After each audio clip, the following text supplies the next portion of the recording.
ಹಾನಗಲ್ ವಿಧಾನಸಭಾ ಕ್ಷೇತ್ರದಲ್ಲಿ ಸುಮಾರು 650 ಕೋಟಿ ರೂಪಾಯಿ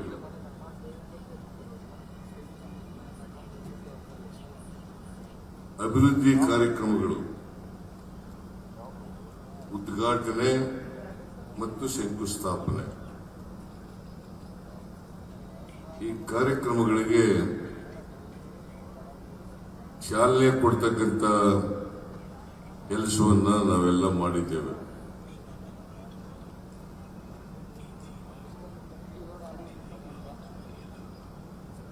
ಹಾವೇರಿ ಜಿಲ್ಲೆ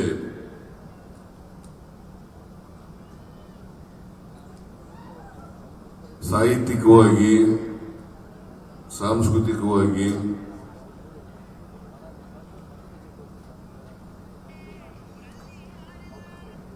ಹೆಚ್ಚು ಕರ್ನಾಟಕ ರಾಜ್ಯದಲ್ಲೇ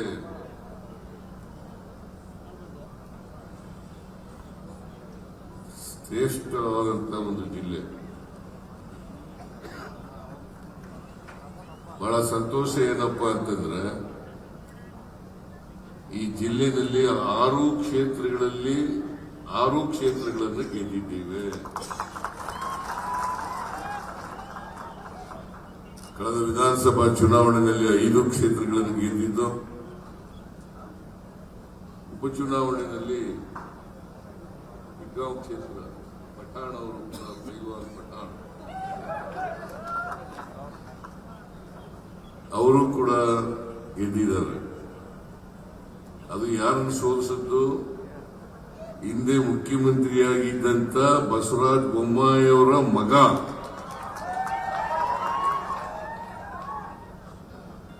ಅವರನ್ನ ಸೋಲಿಸಿ ಪಠಾಣ್ ಅವರು ಶಾಸಕರಾಗಿದ್ದಾರೆ.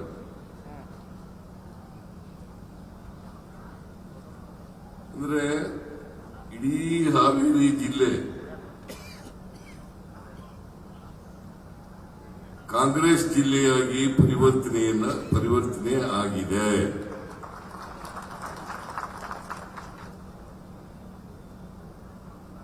ಲೋಕಸಭೆನೂ ಕೂಡ ಗೆಲ್ಲಬೇಕಾಗಿತ್ತು. ನಾವು ಗಡ್ಡದೇವ್ರ ಮಟ್ಟಕ್ಕೆ ಗೆಲ್ತಾರೆ ಅಂತ ನಾನು ಅನ್ಕೊಂಡಿದ್ದೆ, ಆದ್ರೆ ಗೆಲ್ಲಿಲ್ಲ. ಮುಂದಿನ ಬಾರಿ ಹಾವೇರಿ ಲೋಕಸಭಾ ಕ್ಷೇತ್ರದಲ್ಲಿ ಗೆದ್ದೇ ಗೆಲ್ತೀವಿ ಅಂತಕ್ಕಂಥ ಮಾತುಗಳನ್ನು ಹೇಳಿದೆ.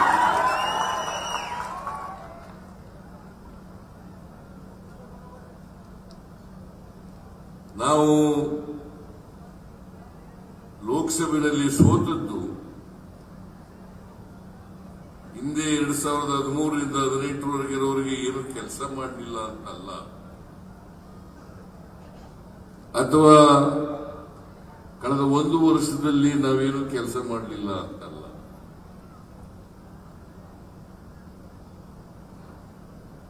ನಾವು 2023ನೇ ಇಸ್ವಿ ಮೇ 20ನೇ ತಾರೀಕು ಅಧಿಕಾರಕ್ಕೆ ಬಂದು,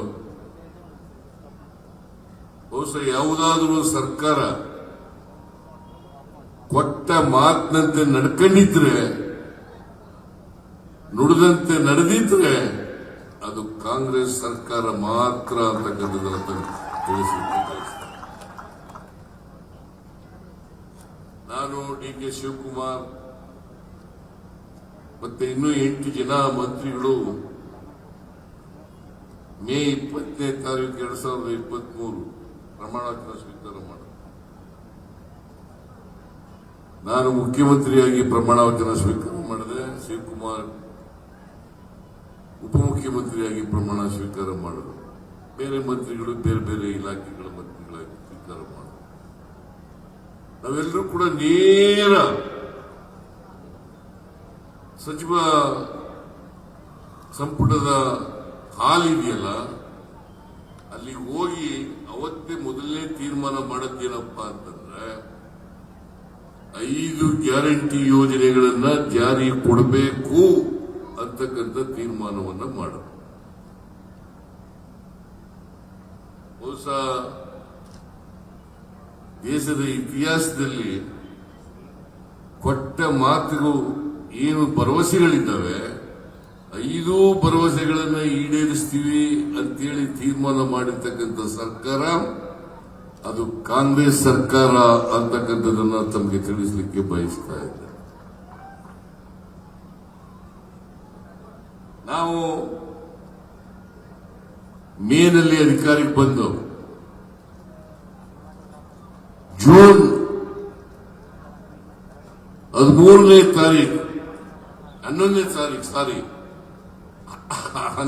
ತಾರೀಕು ಶಕ್ತಿ ಯೋಜನೆಯನ್ನ ಜಾರಿಗೆ ಕೊಟ್ಟ.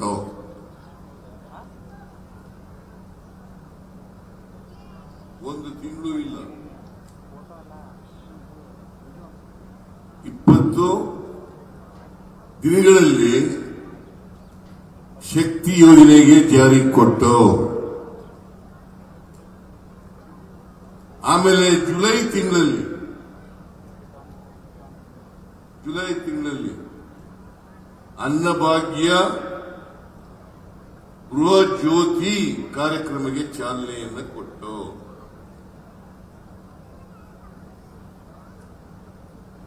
ಆಮೇಲೆ ಆಗಸ್ಟ್ ತಿಂಗಳಲ್ಲಿ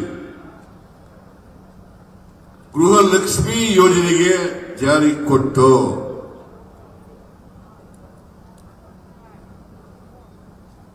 ಜನವರಿ ತಿಂಗಳಲ್ಲಿ ಶಿವಮೊಗ್ಗದಲ್ಲಿ ಯುವ ನಿಧಿ ಕಾರ್ಯಕ್ರಮಕ್ಕೆ ಜಾರಿ ಕೊಟ್ಟು, ಅಂದ್ರೆ 1 ವರ್ಷ ತುಂಬುವುದರೊಳಗಡೆ ಎಲ್ಲ 5 ಕಾರ್ಯಕ್ರಮಗಳನ್ನ ಜಾರಿ ಕೊಟ್ಟಿದ್ದೀವಿ. ಹೇಳಿ, ಈಗ ನಾವು ನುಡಿದಂತೆ ನಡೆದಿದ್ದೀವೋ ಇಲ್ಲವೋ? ಬಹಳ ಜನ, ವಿಶೇಷವಾಗಿ ವಿರೋಧ ಪಕ್ಷದವರು,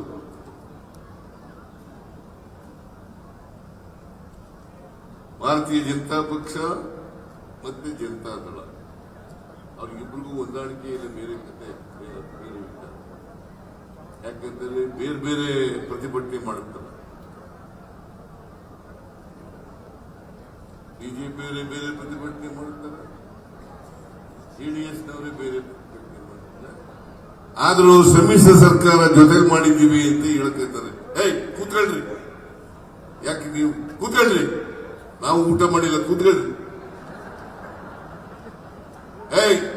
ಅವ್ರು ಯಾರು ಇದ್ದೋಗವರು? ಕೂತ್ಕೊಳ್ಳಿ.